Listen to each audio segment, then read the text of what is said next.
What's up, everybody? Welcome back to Friday Night on Sunday, a culinary industry podcast hosted by yours truly, Matt Welch, the Vagabond chef. We call it Friday Night on Sunday because often in the culinary industry, this begins our weekend. So we thank you all for joining us. We're going to have a really fun conversation tonight between my co-host, Daniel Finsley, and two men who have worked in the industry for varying times. My good friend, Chef John Grabowski, who actually was the first sous chef that I worked under when I got my start in the dish pit at West Liberty University and worked my way up to a grill cook there. And then my other good friend, Dustin Kostrivic, whom I've known for longer probably than I've even known John, but Dustin and I started cooking together, I think about 5 years ago. So we've got a veteran chef and a relatively new chef. So we want to celebrate Dustin's promotion to sous chef at the Belmont Country Club, Chef John's illustrious career, and Daniel's greenness to this will bring all some great perspective. We're going to talk about the life and what it means to us, and just shoot the shit for a little bit and invite you all to come with us. So stay on and enjoy. All right. And with me, as always, is Garth, my brother from another mother, Daniel Finsley, in the house, 304 hat, representing. All day, baby. What's up, dude? Nothing, man. Busy as hell. Yeah. Really looking forward to your reception this Saturday. Like, absolutely. I got a new shirt, a new sweater. I'm gonna fancy up the place, but I'm still gonna wear DC shoes. Nice. Like, I literally can't help myself. But like, yeah, man. Wrapped up a bunch of large projects and just kind of enjoying like a little bit of like laid back time. I mean, it's not, but like I'm working at my leisure. Yeah, well, that's like, good. You were crushing it there for a couple of weeks. Yeah, it's been a lot, man. So awesome. What about you though, Bucko? You nervous? Yeah, just getting ready to get married. Super excited. Yeah. Picked up the tux today and getting stuff sussed out for our honeymoon in Paris and all that. But yeah, just busy as hell, trying to get ready to be gone for a week. And yeah, I just really want to be able to focus on this and not be distracted by keeping the restaurant alive and all that stuff. Yeah, man. But yeah, so I'm really interested for tonight and to introduce you to these two guys. So we've got Chef John Grabowski, first sous chef that I ever worked under when I started cooking at West Liberty. Hell of a good guy. He's been in the life, forever.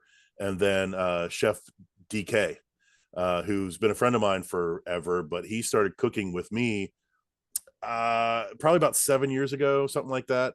And he is now the sous chef at Belmont Country Club. So it's been really cool. Like, he started that career out with me. He had a natural aptitude for it, and he's really taken it somewhere.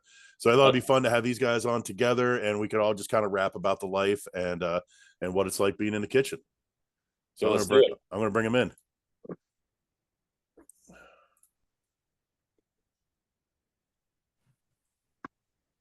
All right, DK is here, and Chef John's here. We're all in. What's up, fellas? Nothing. What's up? You guys having a beverage this evening? We are. What you got, Daniel? What are you drinking tonight? I am having a Modelo. Oh, nice. Nice and dark. It's been a long time, man. Like, last time I had one of these was at Taqueria 304, like probably a year ago. I saw a 6-pack at like the shitty Martin's Ferry Kroger. I was like, yoink. They just have like a shit selection. Nice. Nice. It's delicious, man. What about you, DK? What are you rocking? I'm on the Founders All Day.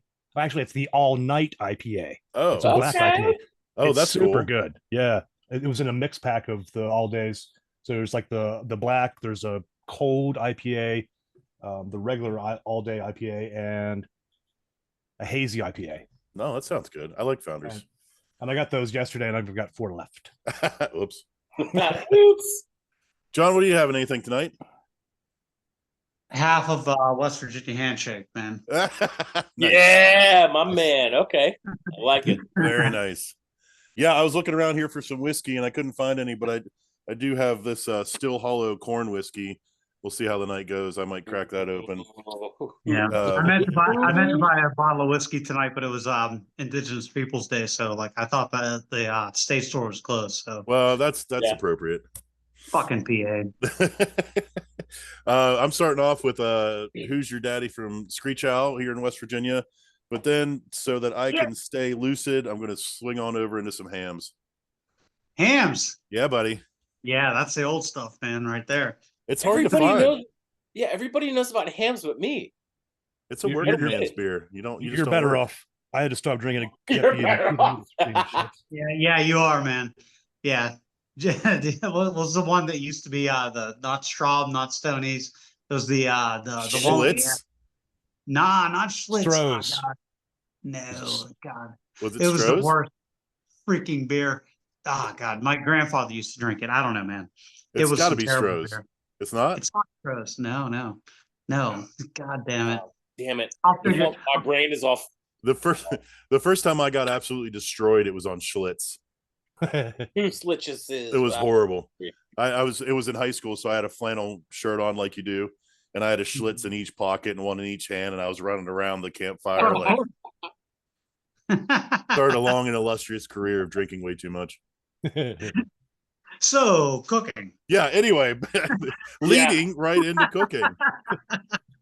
Well, John, I often tell this story about how we met, and you guys helped me kind of find my tribe here, and I used to always think your wife must hate my guts, because after service, John and the head chef that we worked with had come back to my house, and we drink beer, and sometimes they didn't go back to Pittsburgh, they didn't go home.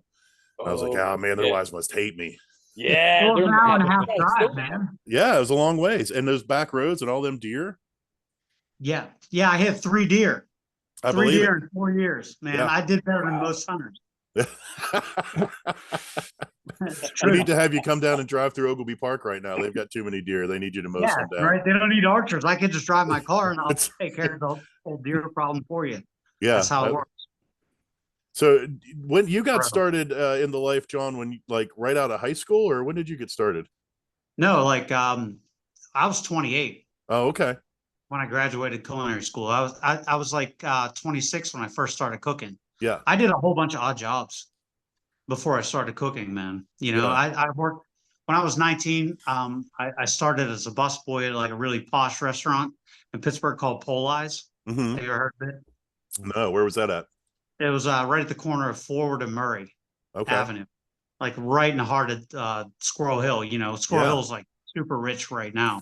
Oh, yeah. And back in the day, it was kind of like a working class neighborhood. But I started there as a busboy, and then I was like, man, screw this, and I started. My father always made me work for him my whole life. I had to do he worked on cars and shit, so I had to do that kind of shit. And I never thought that I'd fall back into doing this shit again, And then we moved to Colorado, and my son was born.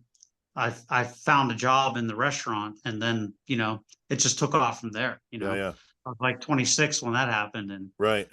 Okay. No, I started a little late. I got you.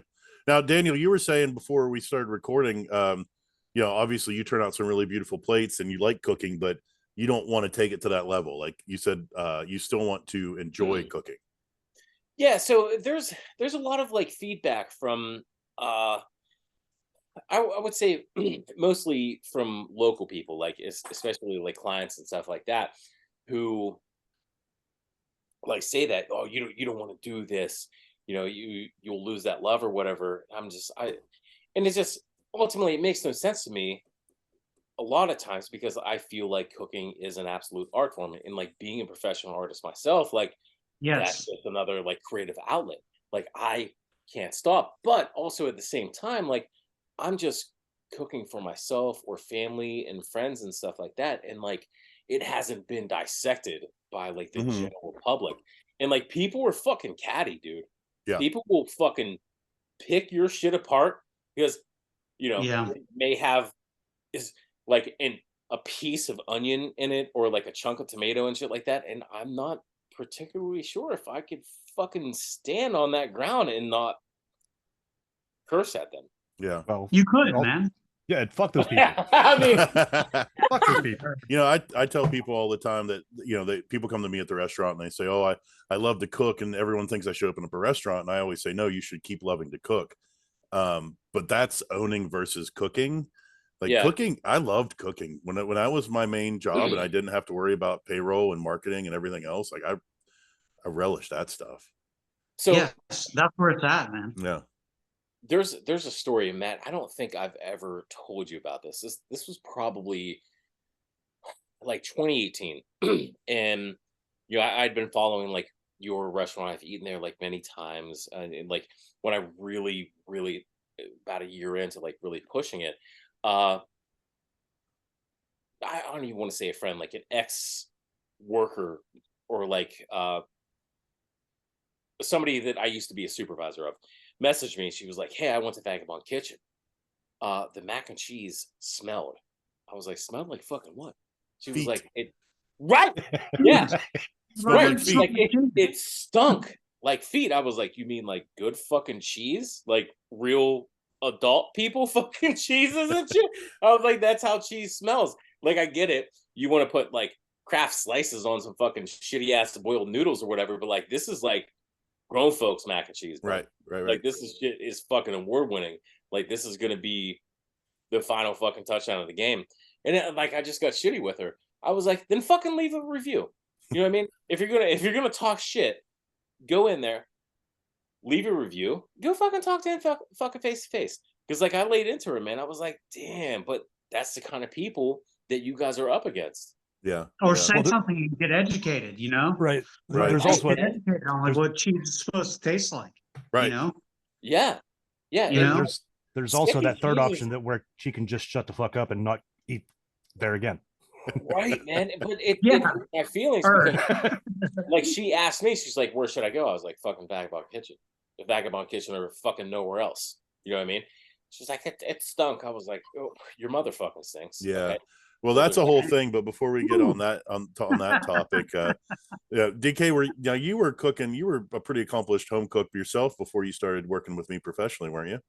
I guess so. I watched a lot of Out and Brown. Yeah. Yeah. Right. Yeah. Honestly, Well, I learned a lot from that show and the internet. My brain doesn't work super great. Was it just me super bad needing help that got you to start, or was there something else? No, I was out of a job at that point because I'd quit doing IT. Oh yeah. Because I was in IT for about 12 or 15 years and just got completely burnt out of that. Working that corporate stuff, like Yeah. super, helping people that make like 5 times more than I do. Mm-hmm. So I got real disillusioned about that. And then you're starting to do the you were moving the Vagabond Chef to the new location now. I'm like, hey man, I'll wash dishes or something. Give me something to do. That's oversimplified. So I lost my whole crew, and I was going into a weekend gig of working with one wedding group, and we That's right. had the reception or the rehearsal dinner on Friday, an all day long like hospitality station on Saturday, the reception dinner Saturday night, and a morning after brunch on Sunday, and I had just me. Jesus. And then I was able to get Chef Joe that you work with now, DK. Yeah. And then DK, I begged him to come in and help me out, and the three of us made that shit happen. And that was a brutal Fucking weekend, right, but man. we fucking rocked it out. Wow. And it was like that a was 250 brutal. some person. I mean, it was not. We served like 1,000 meals that weekend. It was also vegetarian too. Yeah, Really? Hey, can I ask a question real quick? yeah. Hey, DK. Yeah. MidCareer, right? Mid. How long you been into the kitchen now? About 5 years. about 8 years. About 8 years, I think. Cool. So, like, tell me, like, what's your real thoughts on like how you can like move forward, like grow in the kitchen, or like, are you kind of like rejecting the life? Like, how's it like really feel? Because like I remember being in that spot for a long time, like 5, 10, 15 years into it, and thinking like, well, maybe I can do something different, man. This shit's too tough, and it's like a really challenging, and like it's like every day it's like a really hard time to get up in the morning and get there and then really have like a passion for what you do. So like I'm asking you, MidCareer, how do you feel I about think your I think it's all about who you work with. If you work with a good crew, that helps a lot. Yeah. The chef I work for, he teaches me stuff every day. So Mhm. I'm always learning something. I've not gotten into a rut yet. I've only been to this place that I'm working at now for the last couple of months. So Yeah. it's still kind of new, and um, But I just haven't staying had. in food, like, do you think you'll stay in food? Like, is that something you think that could be, like a way for you to like grow and be and express yourself and like be, the person you are, like doing it through like producing great food for, you know, you Oh yeah, know, just to sustain your lifestyle, like, is that yeah, something you want absolutely. to do? Yeah, Fucking, absolutely. bring we're Yeah, we're rare birds, man. right. Yeah, for sure. What about you, John? How you've been in it now for 20 some years? At least, yeah, Yeah, maybe longer, huh? a little bit. Yeah. So what gets you out of bed in the morning? Because your fucking joints hurt. You're tired. You've been doing this Hey, forever. dude. Listen, man, I just left my last job, man. Yeah. I'm just doing gigs now. Oh, And really? so now, yeah, I'm just trying to like find a way to like just like have some sort of a lifestyle at the same time as like pursuing like my passion, which is like, producing great food, Yeah. you know? So I don't know, man. Things are happening, man. Yeah. Right on. That's It's awesome. good. It's good to be Awesome. unemployed for a little bit. Yeah. Well, you need a break sometimes because it grinds you down so much, and It's uh, so much stuff. I think we put our souls out on that plate, for one thing, and then it also physically, your feet, your ankles, knees, shoulders, everything just it hurts. Mentally and emotionally, man. Yeah. Like, like it really, really actually really affects you emotionally. Like you may think like, okay, well, okay, it's just like the stress of my body. You got that. You got the mental thing about like constantly thinking about ordering and having things ready and mise en place and all that Yeah. crap that's all going on, but you don't realize the toll it's taking on you emotionally Mm-hmm. at the same time because like as dudes, right? We don't think about emotions. Right. Right. Right. You know what I mean? And it digs into us, and it affects your family. It affects every aspect of your life. It affects your friends. It Yeah. affects you personally, Yeah. But you know, just taking a break every once in a while, like figuring it out and stepping back in is the best thing to do, man. Yeah. It's really good. This is one of my kitchen headbands. Nice. So, John, have you seen the culture in the kitchens change a lot, or do you think it is a kind of a kitchen by kitchen basis, or like generally across the board? Do you think Also, I that? mean, as far as like being more or less aggro. Yeah, maybe it seems to me that it's trending towards being a little more healthy. Yes, Have you for seen sure. that? Yeah, I was just having a conversation today with a local place. I think I'm going to start working at my local bar, Oh, fucking just pumping nice. out food for them. It's Yeah. just helping out, you know what I mean? Mm-hmm. There, and they're doing events and shit. So like, Oh, that's but cool. I was just talking with the owner of the place today when we were talking about like me doing some gigs there, and we were talking about how it used to be, like where chefs were just assholes. And they throw shit at you.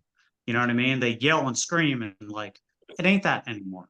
Yeah. And it's not accepted anymore. Yeah. And that's kind of good. It Yeah. was kind of fun back in the day, but at the same time, it's so much better now. Well, What go ahead. Go ahead. I was gonna say, like, I think people like I think that like managers in general, not all across the board, but in general, I think managers are starting to understand that like there's this whole like culture that just it eats you up inside, and they will give you some space Yeah. sometimes. You know, it's Yeah. not like that, not across the board, but I don't know, man. We're changing it together, right? Well, yeah, absolutely. Now, You're doing it. DK, you've worked with me and then Chef Joe, so you don't have a wide range to get this from, but I think Joe and I are both kind of more on the, like, hey, let's resource this crew. If they fail, it's because I'm not giving them something that they need. So I mean, this is more in line with like what I see as like the new trend in the culture. But do you have any thoughts on that? And like, I mean, you wouldn't have been able to stick around. Like if I was motherfucking you and throwing plates, you would have walked out on day one. I know you too well. Oh yeah, that certainly would have happened. Yeah. But so, I mean, it's interesting. And I'm not exactly sure what my question is, but I guess like some people need that. Like some people need the rigidity of the brigadier system, and they need, I guess, kind of like yelled at or whatever. But it seems like we get more out of folks when we resource them and build them up. And I just was curious what your thoughts were about that. I totally agree. I mean, the whole adage, you can catch more flies with honey and vinegar. Yeah, absolutely. Yeah. That absolutely tracks. Yeah, right on. What about you, Daniel? What do you see from the outside of this? A lot of challenges, man. But at the same time, like, it's a lot of passion, and that seems to be like the common pool with that, in terms of like wanting to, you start from somewhere and you want to get to somewhere else, and it does take that passion. I mean, even in like my profession, like I started with shit. I started with nothing. I started from the bottom. You know what I mean? I was just like a kid in the art field, like painting and things of that nature. And like you grow and you grow, and like if you love it and you continue that push, like you do deal with a lot of shit. Mm-hmm. But like at the same time, you learn where to like draw that line, like what you will or what you won't deal with. Like exactly what you said, like throwing plates and fucking freaking out and shit. No, man, that's a meeting in the back alley. It's going to be a fucking fight club. Yeah. If you're going to fucking throw a plate, like throw some hands. See what's up.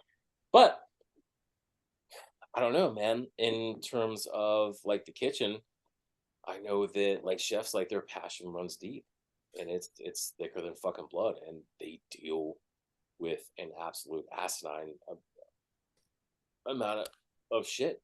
Well, there's definitely a lot of pressure from all the ends, right? Like, yeah, sharp things, hot things, people that are incompetent, guests making ridiculous requests, like right. all that stuff is super stressful. But management grinding on you at the same time, right? Yeah, But I think something that all four of us can agree with is it, and what I think really attracts me, or one of the things that attracts me to the life, is that it is a real meritocracy, and it's about, can you perform? Like, can you be there? Can you get your shit together? Can you do a good job? And as a freelance artist, Daniel, you're coming at it from that end as well. Yeah, there's a lot of ask with what I do, and it's a lot of people asking like the same kind of thing, and you really just have to perform. Like I had this conversation with my fiance today. Like if somebody were to chase me down, like, hey, I need work from you, and you're just like, yeah, I'll do it, and you just never do it, they're going to go elsewhere. You know what I mean? Like Right. you have to put something creative like out there, like really good work, and that's the push, man. That's that professional side of thing. Like that's an interesting topic because since I left my last job, I've been unemployed for like 6 months, and I'm cool with that. Like I'm totally cool with it, right? Yeah. But at the same time, like I had these 2 catering companies I used to work for that want me to do some events for them, and that's what I'm going to do through the holidays. That's how I'm going to support my family. But at the same time, one of them wanted me to come and prep for them. Mm-hmm. And they asked me like, what's the lowest you're going to come in here and prep for? Now I make great money when I do the events, right? Yeah. But if I come and prep, they wanted to offer me a couple bucks less than what I feel I'm worth to wake up in the morning. Yeah. You understand? Yeah. Yeah. And I just had to say no. Yeah. Like I could kind of use the money, but as soon as you devalue, this is like what artists say all the time, like musicians, artists. Yeah. As soon as you devalue your work, right, the value of your work goes down, right? And as soon as I devalue my work, I devalue the work of all of my peers, right?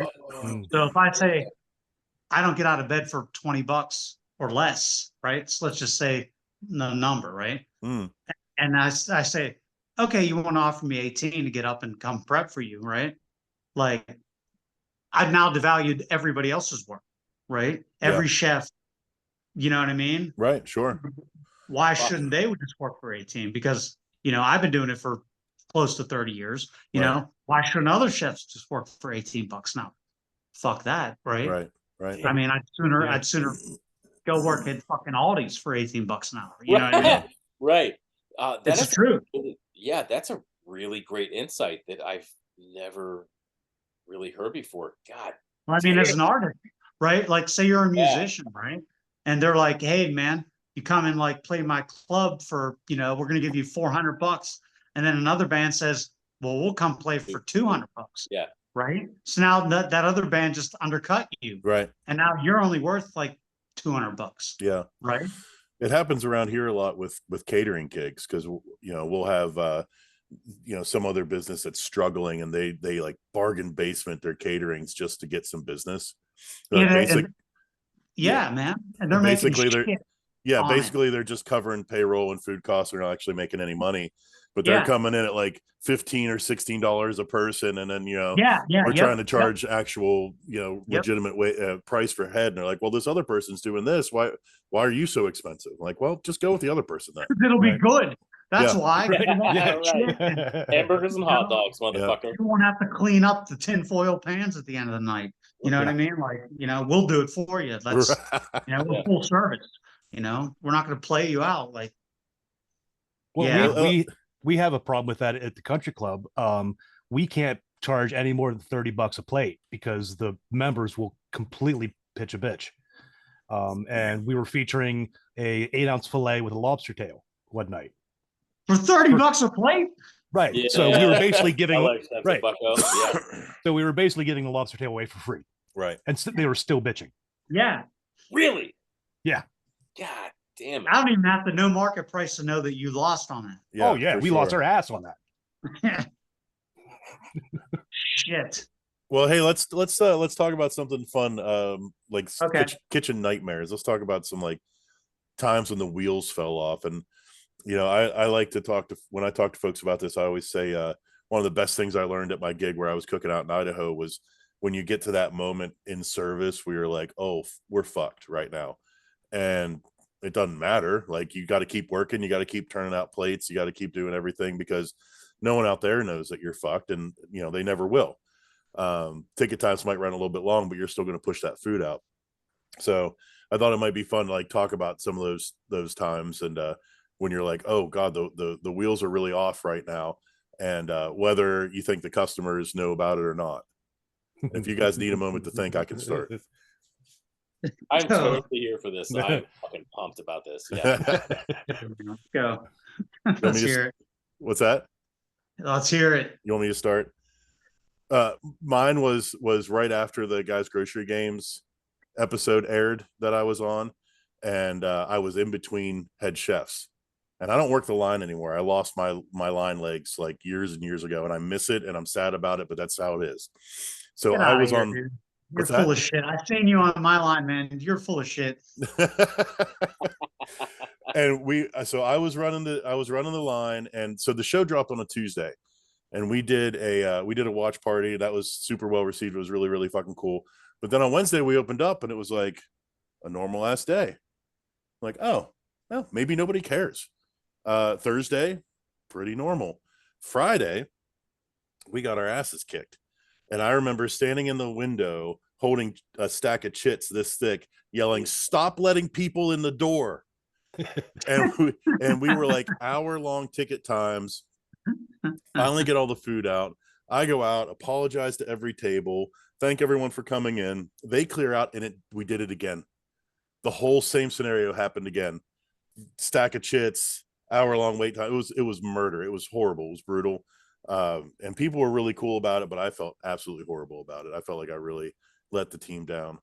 And that was like my least favorite time. I was like, you know what? If I didn't own this place, I might just walk out right now. Like, I quit. Yeah, I'm done. Shut it down. Fuck this guy. Go ahead, Steve. All right. Who else has got one? Oh shit, man, that was a good one. DK's like, mine's the same night. Actually, I was there. I was just say, yeah, I was there. I think for that one.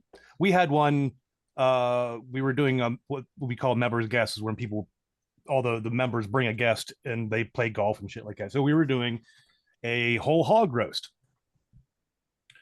The roaster we rented didn't work. We had to basically completely rig this whole thing to get it to work. And also on top of that, the pig came in frozen. Oh, no way. How heavy was that it? day? 110-pound pig. Jesus. 110-pound pig. Yeah. God damn. We tried to thaw it out as much as possible so we could ram this fucking spit up the thing's ass. We're just Wait, did you run water over it, or how did you try to thaw it out? Just sitting it out there for we had nothing else to put it in. Like, good Lord, none of our sinks were big enough. There's no way we're getting 110-pound frozen pig in anything. Jesus. No. So we couldn't season anything, so we just started cooking it. And we cooked it for about 17 hours. And it worked out without a hitch. We rolled it out with one on a cart with banana leaves and cut it open, nice. And it looked really cool. And people were like, "Oh, this is the best pork I've ever had in my life. You guys seasoned this beautifully." What? Like, I didn't have the heart to say there's not even salt on this other bitch. Wow. Holy shit. That's amazing. Yeah. Yeah, I got that. Oh, all right, man. Well, it's not as good as yours. You guys got good ones, man. Like, shit, man. I can't think of like the worst, man. There's been so many mistakes over the years. Yeah. Count me out for now. Okay, we'll come back to you if you come up with something. You got anything, Daniel? Anything that applies? You had an "oh my god, what the fuck am I doing right now" moment? I mean, a lot. But it's always it's definitely not as good as your stories.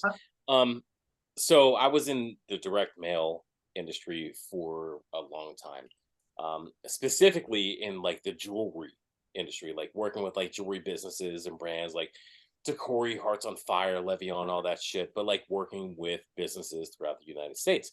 And like jewelry is a big time fucking Christmas seller. Like it's fucking nutty. It's insane. And there are those times like, when you have every client like coming at you like, "Hey, I need a catalog tomorrow." Right. Well, it doesn't fucking work like that. And it is like a lot of teeth grinding to the point where you have no teeth left kind of thing. But yeah, I don't understand. You just put some pictures on a page and like throw up some prices. You're absolutely right. Absolutely right. But it's like, it's every year.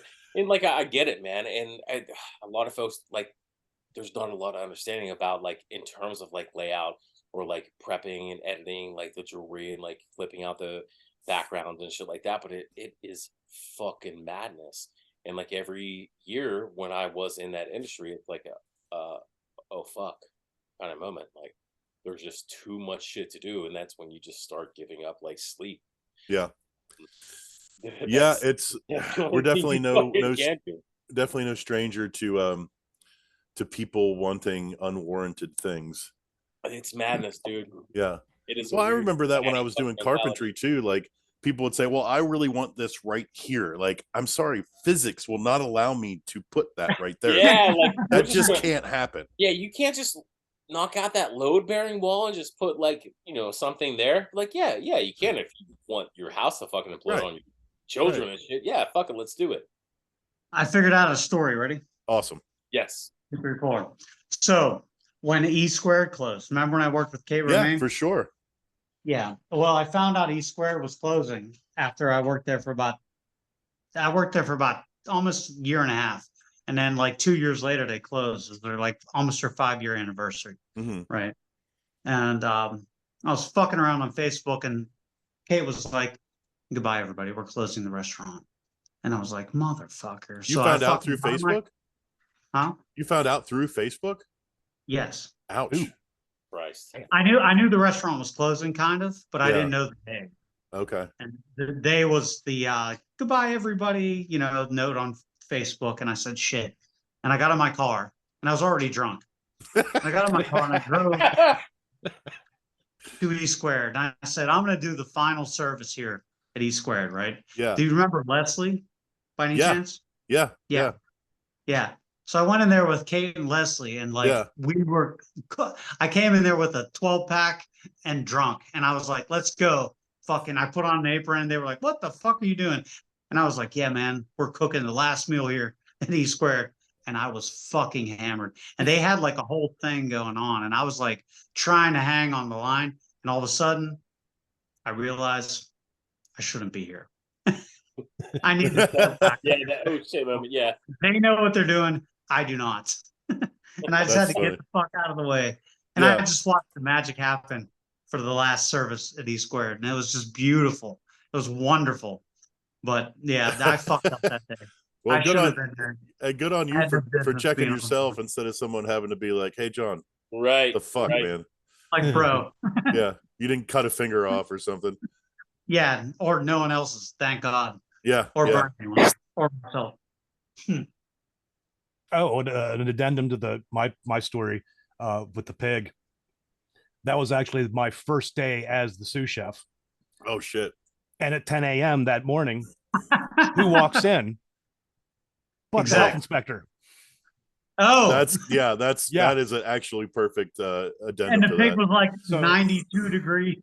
Yeah, So we have it documented on our paper. We got hit for having hog on walk-in floor. yeah. Oh, God. And Juan the dishwasher was sitting on it and trying to hatch it like an egg. He's fucking it. That's great. Sorry. I Hey, feel like Juan, stop it, man. I honestly I feel like that stuff has improved a lot too, though. You know, the things that used to get slid past like under the health inspector's noses, it's just a testament to how hard it is to actually get someone sick. Because I know I've seen some shit in restaurants. I'm like, nope, I can't work here Yeah. anymore. Hey, I cannot do Yeah, this. Matt, you've told me stories like I've heard like crazy shit, man. But it's wild. Like I feel like they pick and choose like what they target, like Yeah. or whatever their particular mood is that fucking day. It's like, fuck off. Right. No, well, and the thing is, if your walls are clean and if like the tabletops are clean, you don't have like dust on the shelves and there's no dead bugs, man, you're good. Pretty Yeah. much. They'll just like walk in and then walk right out. But as soon as they see one thing, then they got their flashlights out and they're looking up underneath the tables, and then you're fucked Yeah. at that when, point. when I first started in the McClure Hotel in 2014, I had so many friends, like 50 friends. DK was there, his sister Callie was there. I mean, so many people there for 2 fucking straight days, 10-hour days, cleaning the hell out of that place, top to bottom. It was disgusting. It was That place- absolutely gross. That place was just absolutely disgusting. Yeah. And afterwards, I found out that there had been a restaurant operating in that space just like a month prior. I thought it had been open for like a year or two. Well, there had just been a place operating in there, and it was that fucking gross. And then the health inspector came in, and I feel like it's safe to tell this story now because that person is no longer with the health department. He came in, does the inspection, and I'm like, we're gonna fly through this because we've got 500 man hours into cleaning this motherfucker. And he comes up with a couple piddly little things. He's like, well, you need to have this and that. And I said, cool, man, absolutely, 100%. We'll get that stuff fixed. I want to make sure, we have, we set the standard for cleanliness in this valley when it comes to kitchens. But riddle me this. I know places in this valley, and places in this valley that are absolutely disgusting, and they're not shut down. So how in the hell is that? Like, how does that happen? And he basically told me it would be a political nightmare if he shut every place down that deserved to be shut down. And I'm like, well, how in the hell am I supposed to respect this office or this department? Right. Yeah. Like, what? No, if you need shut down, you get shut down. So I'm very judicious about places I'll give my patronage to, and that'd actually be really fun to talk about. Like, what are your warning signs when you walk into a restaurant and you see something you're like, you know what, I'm not going to eat here. Dirty Fruit bathroom, flies. sticky table. Like, Dirty bathroom, sticky table. Yeah. yep. Yeah. Fruit That flies. too. Fruit flies are tough. Yep. We're getting hit with fruit flies right now because they're jackhammering the shit out of our street. and they're coming up out of the drain pipes. Yeah. But fruit flies are a bad sign, but we're fighting them right now.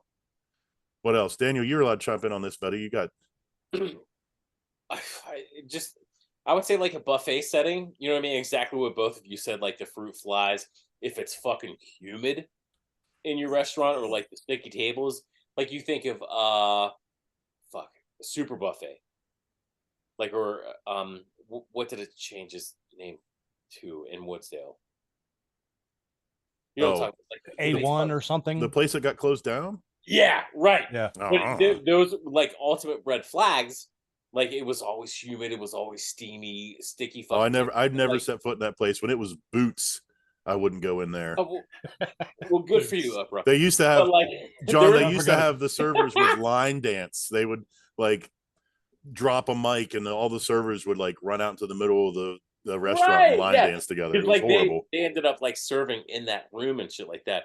Yeah, but it was an absolute trip. But there was times like I was a little too hungover to like give a fuck.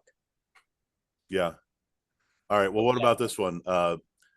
Unkept menus, like menus, or menus where there's a bunch of shit scratched out, or stained menus. Like if that menu's looking like shit, I figure everything else does too. Yeah, I would agree with that, because I mean, print is not really fucking expensive. You know what I mean? Like if you're not out here like hiring somebody to like handle your menu or like updates and shit like that, it's kind of an overflow it overflows into the back of the fucking kitchen. Like who's touching the balls and then touching your food? Everybody. Balls of food, motherfucker. Yeah. Suburban restaurants with way too many things on the menu. Yes. The 5-page novel, the War and Peace menu. That's in the burbs in a like strip mall. Yeah. Yeah, that ain't no good. Yeah, anything like the Cheesecake Factory. Right. Yeah. Right. There's a line that I don't know where it's drawn, but like if your focal point is going to be on a particular like area of like cuisine or like eatery or like anything like that, man, like you can't be every culture all at once. Yeah, if you're trying to please everybody, can't do it. Like that's dumb as fuck. Yeah. Well, like I'll tell you guys this, like listen closely, because this is like one thing I was just telling my sous chef, and this is one of the reasons why I left my job. It was because they were just trying to do too many things at one time, right? Yeah. They were just trying to branch out onto like food trucks and doing way too much catering and feeding like 2,500 people a day at shelters and shit like that. And also like feeding schools and doing all this shit and the driving marketing and trying to do pop-ups and like trying to like run this little cafe, right? So there was this whole fucking thing where there was like so much going on at the same time. But the thing is, it's like a restaurant, right? Right. Like the way I figured out why I wanted to leave was because like it's like a restaurant, right? If you run a restaurant, Matt, you'll know this. Fucking, it's better to do like 12 things extremely well, right? Yeah. Than to do 150 things half-assed. Right. Yeah. For sure. Right. Absolutely. So it's better to just focus on what you're good at. You know what I mean? And if you get good at those things, then it's time to branch out. Yeah. Then it's time to say, okay, well, maybe we can like do this. Maybe we can like, move our business in this direction. But what you have to do before you can do any of that, even if you do like 4 or 5 things, you got to get good at the first thing, the second thing, the third thing, and move on with it, right? You can't just like keep taking on new challenges, right? Mm-hmm. And go after everything half-assed.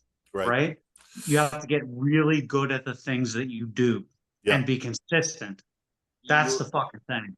Right. You're absolutely right. It's like trying to build a house from the roof down. Like it's fucking nonsensical.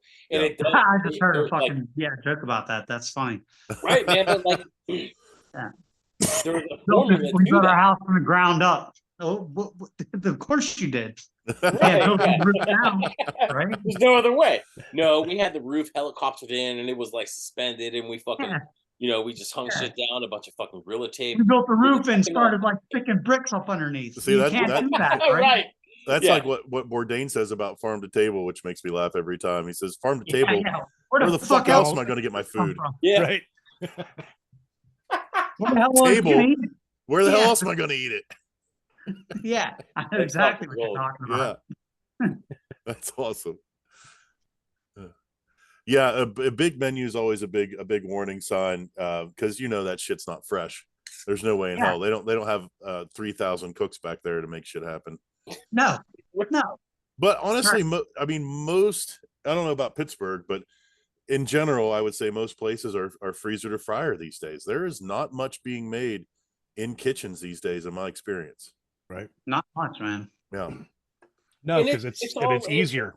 Yeah, Yeah. it's and man, I And don't- labor wise, it's cheaper. Right. right, I right. don't mean to sound Absolutely. like I have a voice in this, but like it's all fucking hamburgers and fucking French fries. And like I get it, hamburgers and French fries are fucking great.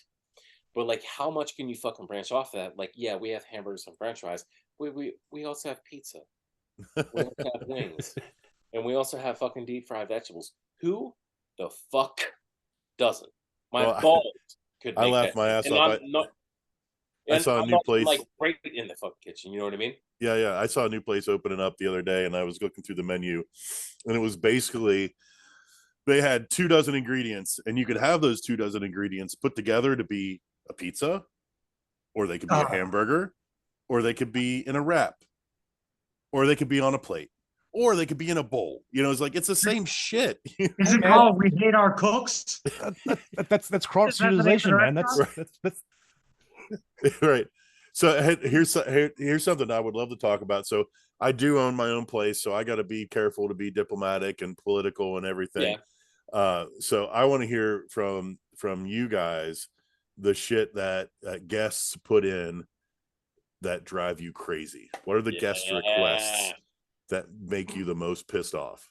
Also, before we get into this, DK, has anybody ever told you really fucking look like Tom Arai from Slayer? No, but great. That's what I'm saying, dude. It's like it's borderline uncanny, but like, yeah, get it. Awesome. Good for you, man. I thought he looked more like Ralph Morita from Karate Kid. Pat Morita. Anyway, guest requests. Let's hear him. Modifying specials. You got an example? We did a Jaeger schnitzel with spätzle and green beans, and they wanted to put it was also a nice hunter sauce, and they didn't want the spätzle, they wanted mashed potatoes. So they got instant mashed potatoes because you didn't have mashed potatoes on the line. No, they're not on the special. Oh, how funny. That's out of spite, motherfucker. Yeah. Got anything, John? Because nobody Any mods, man. Any mods, like really, like it's just disgusting. It's like, listen, man, I came up with this stuff. Yeah. I mean, I could get allergy mods. Yeah. Yeah. Man, that's cool.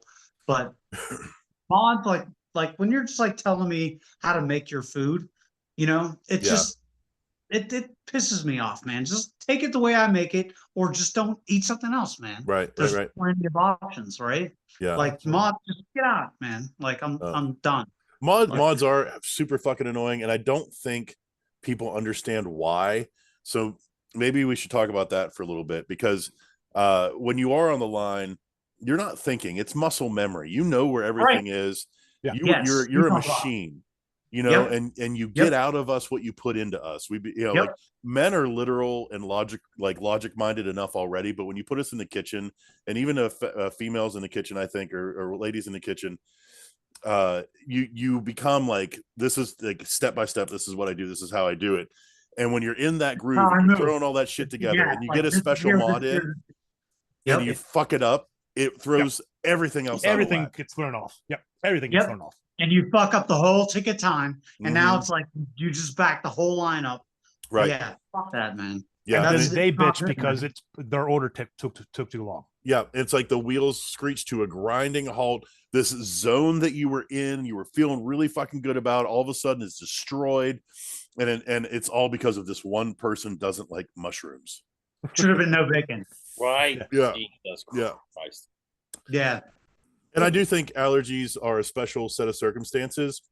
Yeah. But I also know, having studied like different diets, fad diets that are out there to try to accommodate, paleo, or there's so many keto, and I don't know, like trying to study that stuff. I've read on food bloggers that follow these diets, telling people to just say they have an allergy. And I don't know why, but that infuriates me to a degree that I can't possibly describe it.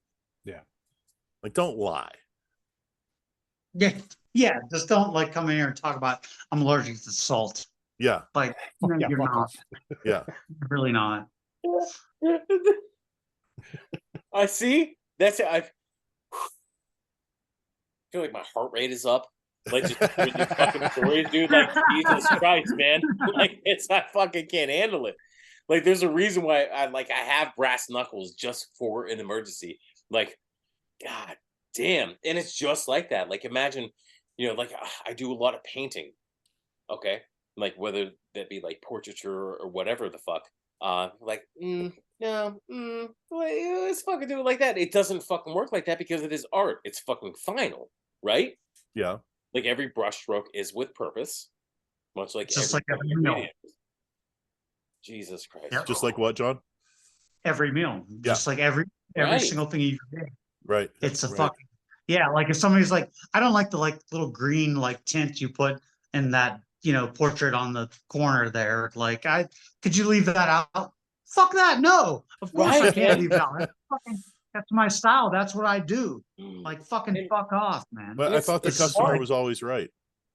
No. Customer is always an asshole. Thank you. I was customer looking is for that always an quote. It's not true. Thank you for fucking But you have to satisfy every single one of them. Yeah. Yeah. And that's Well- it. You have to walk out and you have to have dignity, and you have to really look them in the eye and say, thank you very much. I appreciate your, input.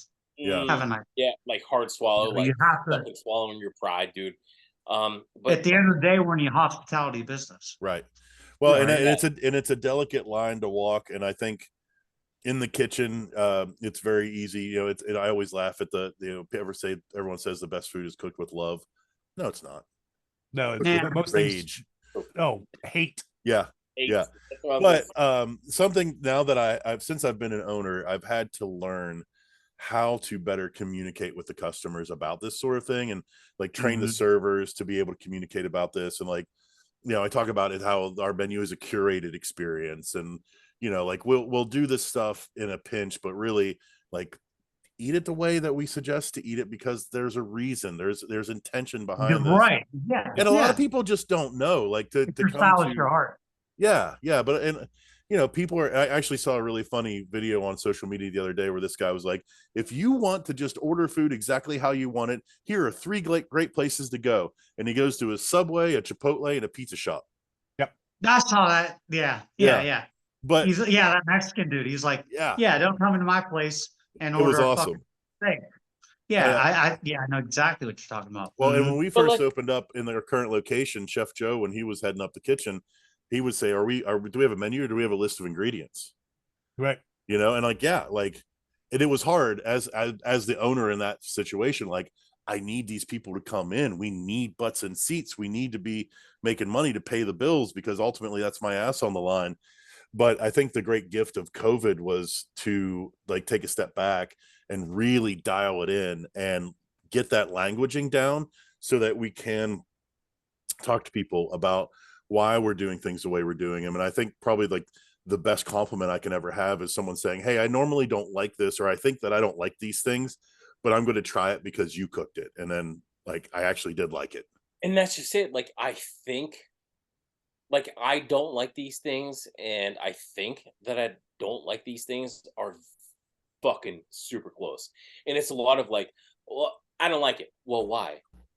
Have you had it before? Well, no, I just think that I don't like it. And like, how do you portray that message that you've spent time, energy, and passion, like putting these dishes together? Like, how do you push that message? Like, here, eat it because this is how it was created. Well, a lot of people just don't understand, because they've only ever had meat cooked to well, and their mushrooms were always cooked until they turned into a soggy, disgusting mess. And like they just never had food prepared well. Yeah. Right. You know, it's Yeah. like, well, that's my fucking job. That's what I excel at. Let me cook this food for you properly. You know, and I think if there's anything that cooks that we're passionate about, I think across the board we feel this dedication to honor the ingredients and to make the best possible flavors come out of the food that we have at our disposal. Yeah, man. Like a reverence, you know, for that food. Absolutely. Let's talk about a green bean, right? Yeah. A green bean, a fucking haricot, right? Yeah.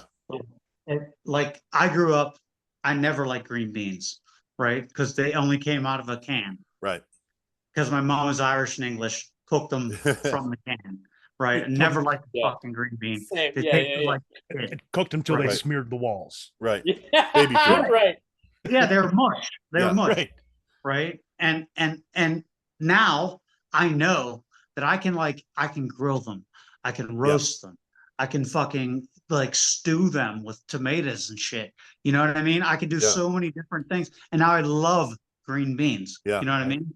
Haricot Bear, man, it's like one of the best sides you can ever have. Yeah. Right. And if you get them Growing up, fresh It's infinite, and you dude. don't cook them until they're mush, then they actually have a little yeah, tooth man. to them. And It's you know, like it, you know, the things that are like you think they're so familiar, but like They're if you not. really like have someone who cooks them with some kind of a passion, who like actually knows how to prepare them well, Yeah. then you know it's a transformative experience, man. It's like not the same thing that you've grown up with, man. not at all. And Brussels sprouts are the very same thing. Like people That's what I like was gonna hate say. Brussels sprouts because Heard. they've only had them cooked when they're boiled to hell and gone. Yeah. Yeah. it's Like I fucking said, gross. I mean, right. I'll eat If you can get Brussels somebody to sprouts. caramelize them properly, they're amazing. Yeah. Ooh, Yeah. Right. Yeah, with some pancetta. Oh, Yeah. Oh, now you're talking. fuck me. A little balsamic vinegar. Yeah. Oh yeah, bud. Fuck Yeah. Go ahead, Daniel. You are absolutely fucking right. And like, especially in this area, or like in Appalachia, and like in general, like especially like poorer parts, like it is canned. It's all fucking mush. But like growing up in a family where things were like picked from a fucking garden or like jarred and shit like that, like I was in it. Like I realized like green beans have fucking snap. Yeah. Like it has a fucking crunch like an apple. Right. You know what I mean? Right. I mean, fucking snap beans, man. Right. That's what I'm saying, and it fucking blows my mind, dude. And that's it. I understand it has a lot to do with like upbringing and everything that you had mentioned before, man. But like, fuck, why not just Well, that's the thing about keep trying real. it? Like my hate for olives, like I will always still eat an olive if it's in my salad or on the plate just to see it. You know what I mean? Like just to see it. And there are different levels of olives, like that I found out. Like rich people olives are they're dope as fuck. He means Oh, calamatas. Kroger olives are fucking gross. Like those 10 for 10 jars, that Yeah. shit tastes like blood. No, Like, no. Canned black olives are fucking horrible. They're just Yeah. rubber. But no, I mean, I think that's our job as cooks is to cook the food properly and give people that opportunity. And that's probably why it pisses us off so much when people special mod the fuck out of dishes, because they're taking themselves away from that opportunity to actually taste the damn food.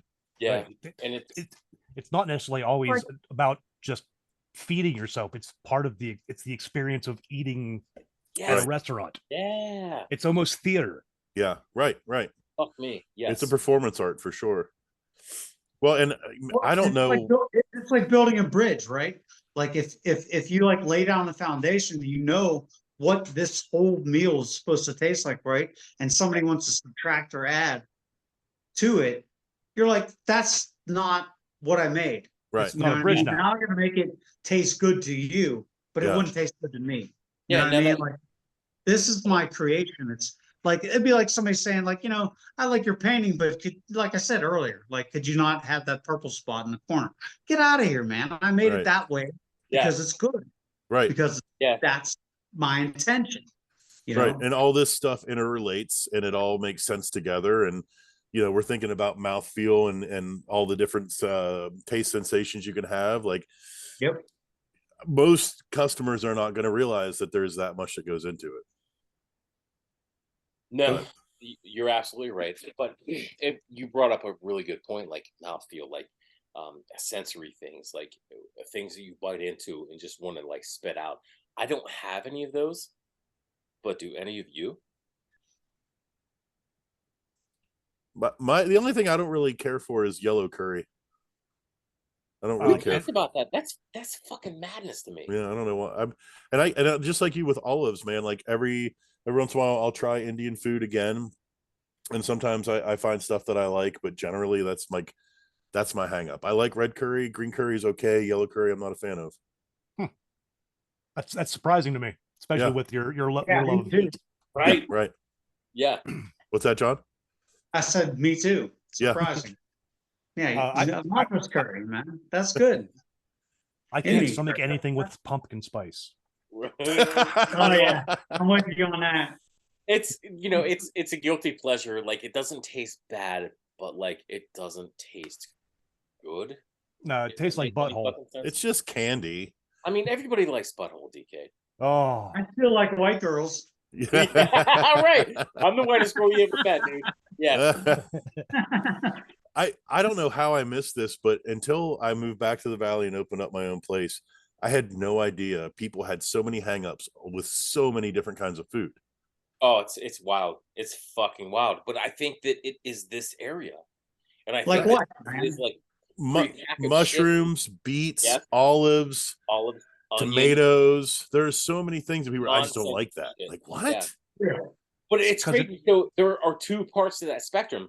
There are the people that have like exactly what I said previous, like um a lower like income level, like where everything's fucking canned and it's over like over seasoned, boiled, and soft as fuck. Or you have the other side, which is like it's gardened, it's jarred, and they have shit fresh and shit like that. And I think that the other side is like that poorer, like that lower income level, and you definitely see that without fucking question because that's what they're fucking used to. Like, Well, it's changed a lot here too, though, with what poor people eat. Because I grew up hella poor. My dad poached deer to feed us. We had a garden. yeah, We fed ourselves.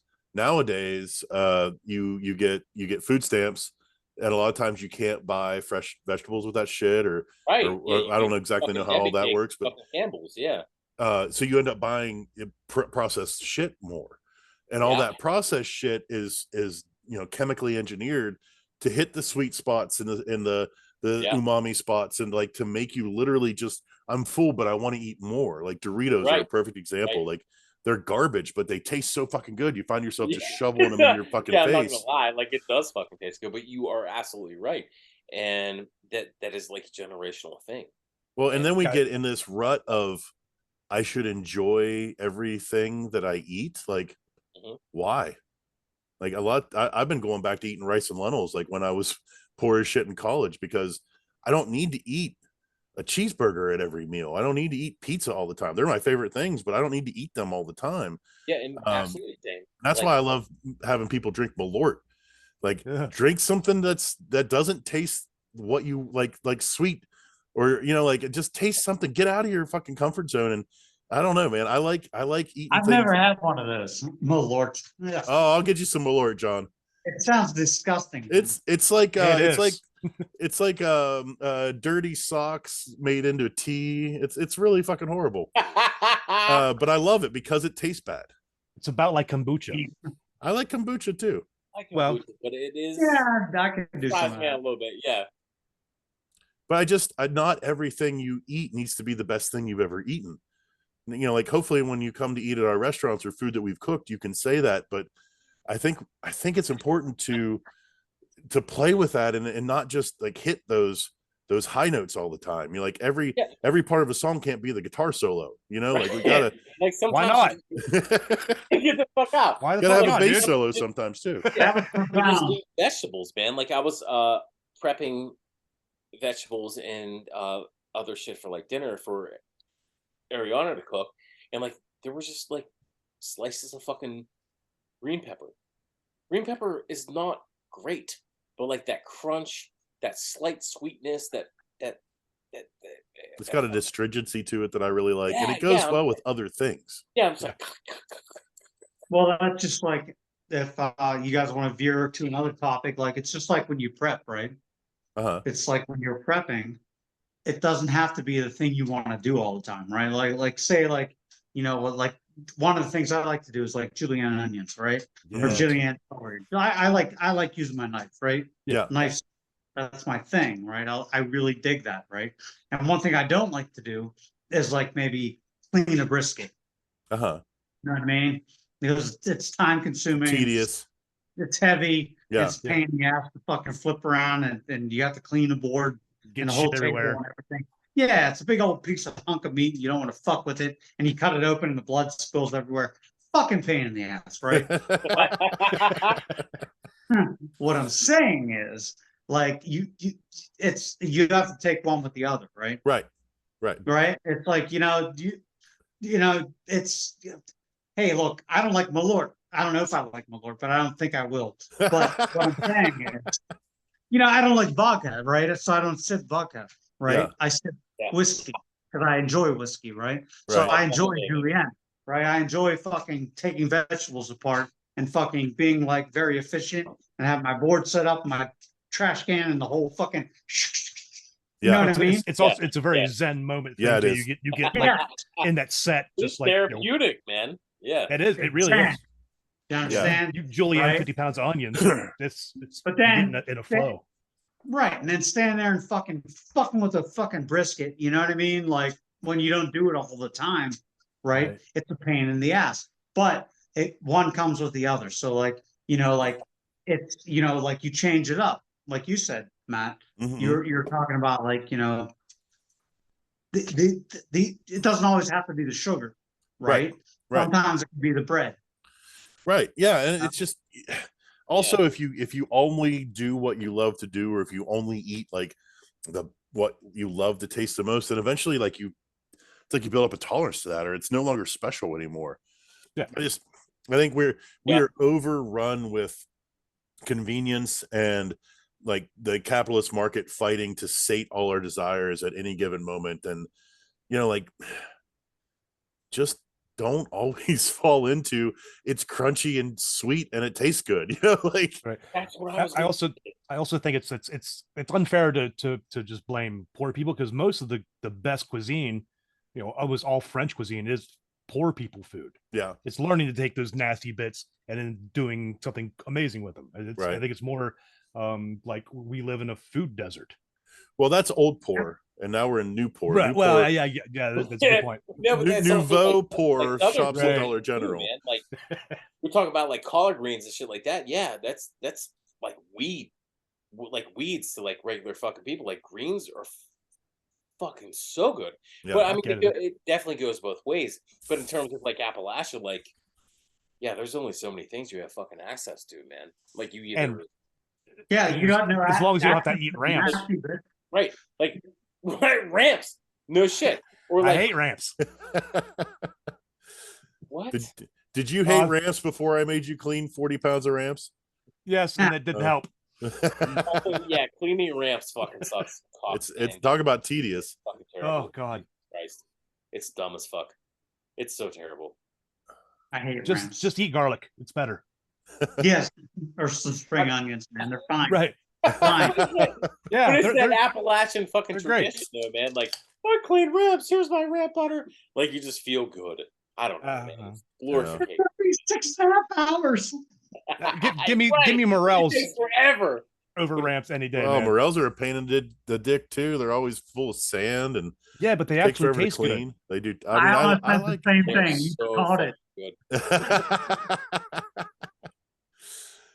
Here, shuck these oysters, motherfuckers. Oh, I'll see yeah. you in an hour and a half. Right? Mm. Also, like, shucking oysters is fucking hard. It's a pain in the ass. Fan of the Yeah, day. You have to be, man. Because, like, you see that shit done on TV, like, all the fucking time, or, like, in the movie Burnt or whatever. I'm like, yeah, I can shuck that shit. You get oysters, just like, it's literally fucking impossible. What are you shucking that movie? Like a million oysters? I think so. it was. I'm pretty sure it was a It was million. a lot. It was a lot. I was like, yeah, I'm gonna shuck this. It was a ridiculous amount. Yeah, He like, would have as many holes in his hands as Jesus Christ. right. But, like, it was crazy, man. Like I got my knife, I got it out. I'm not saying like I'm a super strong dude, but like I was like, I'm gonna beat the shit out of this oyster. Wrong. You're trying to like crack a rock in half. It hurt my feelings real bad. But like I still made oyster tacos though. I mean, it was worth it. All right, guys. I think we have talked ourselves silly. Anybody got anything else they want to say before we call this a done deal? Yeah. So DK, so you look like Tom Araya, right? You have all of those guitars on the back wall. Can you play Random Blood, or are we just gonna sit here and joke all night? I actually can not play Ren and Blood. God, Yeah, no. I was It's waiting one- for that outro. It's one song That'd be I've sick. been meaning to learn how to play it. I just haven't learned how to play it yet. Yeah, it's hard, man. Having like used to like play guitar like a long time ago. It's not a good time. Yeah, and I'm not that great. I'm more of a rhythm guy than anything else. My leads are very rudimentary. I'm into it. I like you nonetheless. Thank you. Cheers. Nice to meet both of you guys, man. Hey, Yeah, it was a good lot of time. fun having you guys Yeah. on. Let's do it again sometime. Absolutely. Thanks, Matthew. All right. I'll check you later, man. All right. You guys have a good night, Chef. See you guys. Yep. See ya. You too. Take her easy.